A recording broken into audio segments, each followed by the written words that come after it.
Hello Panther and welcome to our new episode. Today I will show you how to derive the formula for a centroid of a semicircle using complex numbers. What shall we get? Imagine a semicircular rope with radius r, capital R. The centroid of this shape should be located somewhere here, somewhere in the center of the shape, yes? We know, due to the symmetrical arguments, that the center has to be on this axis of symmetry. The question is, what's the height? What's this height? The answer will turn out to be 2 over pi times r. It has to be proportional to r, and the constant of proportionality is 2 over pi. Well, how to derive that? In a simple way. Imagine I will represent this circle as a number of points in complex plane. I will explain what it means. There is first point, there is second point. These points are equidistant. The distance between them is constant. It is to be noted that the centroid of this shape, when n, the number of points, is large, will tend to this, because this is assumed homogeneous, with homogeneous density. I forgot to mention. Otherwise it's non-computable. This is homogeneous because of equidistancy. Well, these points we will consider as numbers in a complex plane. This point I will denote it as Z1, this is Z2, Z3, Z4, and so on. The last point I will put somewhere here over the axis. It will not be the point on the real axis, because it doesn't matter, because the number of points is large. But I will do it such, this is over there. So this is Z capital N. The centroid T, or the location of centroid, has this particle equation. It's just an average of the points.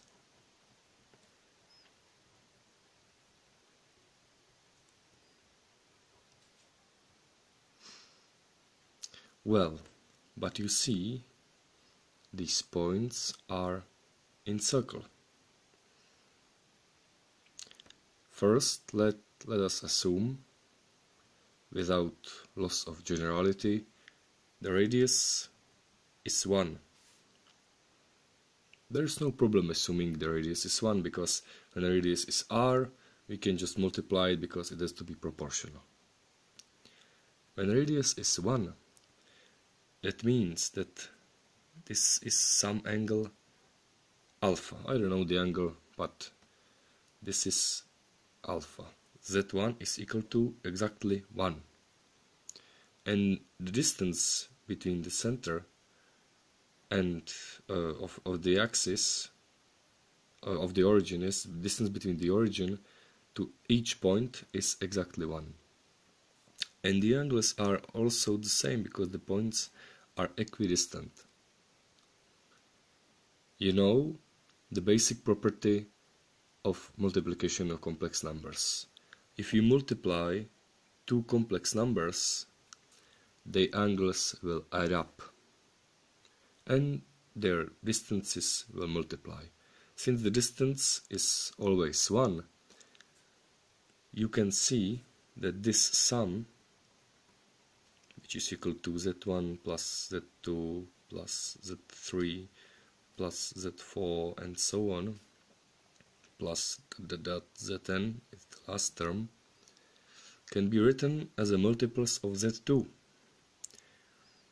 Since this is z1, yes, this is exactly 1, plus z2, which is z2 times z1, and z3 has 2 times alpha, so it's z2 times z2, so it's z2 squared. z4 is z3 times z2, since you are adding alpha, so it's z2 to the third power. Since there is 4, a third term has to the power 3, yes, fourth term has to the power 3, that means, so this is 2, nth is to the power n minus 1, there is also z2. This is simple geometrical series. Geometric series like that, there is equation for that. It's the first term times 1 minus quotient, which is z2 to the power of number of points, which is n, and divided by 1 minus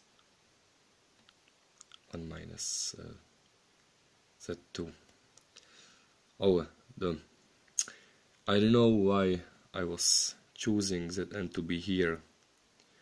Zn is exactly on this, but it doesn't matter since the number of points is large. You can see what z2 to the power of n is, since it's oh yes, as I said, Zn is this point, not this point, because z2n will correspond to Zn times z2. Yes, since z2 to the power of n minus 1 is Zn, so this is this exactly. So this point underneath Zn is this resulting point, but it doesn't matter when n is large, z2 is almost 1, so z2 to 2 to the power of n is exactly minus 1, you can see it over there. Z2 I will try to estimate. You can see that from Z1 to Z2 this is almost perpendicular distance. Let's call the distance between Z1 and Z2 is some s. Yes, you see. That means that Z2 can be expressed as 1 plus I times s, because it's I on the real axis and 1 on the real axis and I on the imaginary axis. What is s? You see, when you multiply s by number of points, you get the not circumference, but length of this semicircle, this wire. So n times s must be equal to pi. So this is 1 plus I times pi over n. This can be put here in this equation. So this is 1 over n times 1 minus 1, and this is 1 minus, and there should be over this 1 minus 1 plus I pi over n, and this can be simplified. You can see n will cancel out, so you will get minus 2 over I pi, and I can be multiplied by I, denominator and numerator, so you will get 2 over pi times I, which corresponds to a complex number which is on imaginary axis over there, and it's exactly 2 pi units length from the origin. And this is what we were supposed to prove. Yes, because I've told you that the centroid of a semicircle is actually 2 over pi times the radius. Well, I hope you enjoyed this video. Maybe it was very easy today to follow, maybe it was hard. Please let me in the comments what you think of this video, and see you next time. Panthere and goodbye.